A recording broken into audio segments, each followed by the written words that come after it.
পক্ষ থেকে বক্তব্য রাখছেন আমাদের রংপুর বিভাগের বিএনপি সাংগঠনিক সম্পাদক লালমনিরহাট জেলা বিএনপির সংগ্রামী সভাপতি সাবেক মন্ত্রী উত্তর অঞ্চলের কৃতি সন্তান উপচার অধ্যক্ষ আহমদুল হাবিব ভাই বক্তব্য পরে হবে। আমরা শেষ করে তাদের বক্তব্য রাখবো।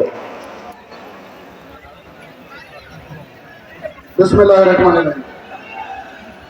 দেশ বাঁচাতে মেহনতি মানুষের পদযাত্রার আজকের সম্মানিত সভাপতি প্রধান অতিথি হিসেবে আমাদের মাঝে উপস্থিত হয়েছেন এই উত্তর অঞ্চলের গর্বিত সন্তান, বারবার কারা নির্যাতিত নেতা, মজলুম জননেতা, বাংলাদেশ জাতীয়তাবাদী দলের বিপ্লবী মহাসচিব মির্জা ফখরুল ইসলাম আলমগীর, মঞ্চে উপবিষ্ট প্রিয় নেতৃবৃন্দ, মঞ্চের সামনে আমার প্রিয় সহকর্মীবৃন্দ, আসসালামু আলাইকুম।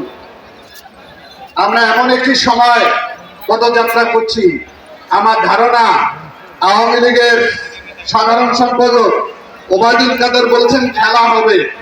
আমার মনে হয় ফুটবল খেলার বল দুই বক্সে ঢুকে গেছে, এখন কিক নেওয়া বাকি, শুধু কিক নিব আমরা।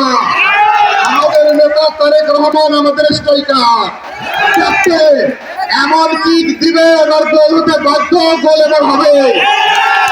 আর শেখ হাসিনাকে বলতে চাই, যখন ভূমিকম্প হয়, ঘূর্ণিঝড় হয়, মাঝ সমুদ্রে ধীরে ধীরে কিন্তু পানি আস্তে আস্তে প্রকম্পিত হয়ে ওঠে। তীরের মধ্যে যখন ঢেউ চলে আসে তখন ভয়ঙ্কর রূপ ধারণ করে।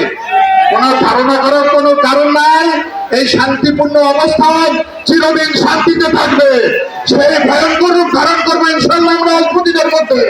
কদিন সারা বঙ্গোপসাগরে বাঁচিয়ে দিতে হবে শেখ হাসিনাকে। এই সরকার মৃত্যু, এই সরকার মুনাফিক, এই সরকার চোর, এই সরকার খুনি, এই সরকার ধর্ষণকারী, সমস্ত উপাধিতে ভূষিত হয়েছে। সকলকে ধন্যবাদ। বাংলাদেশ জিন্দাবাদ।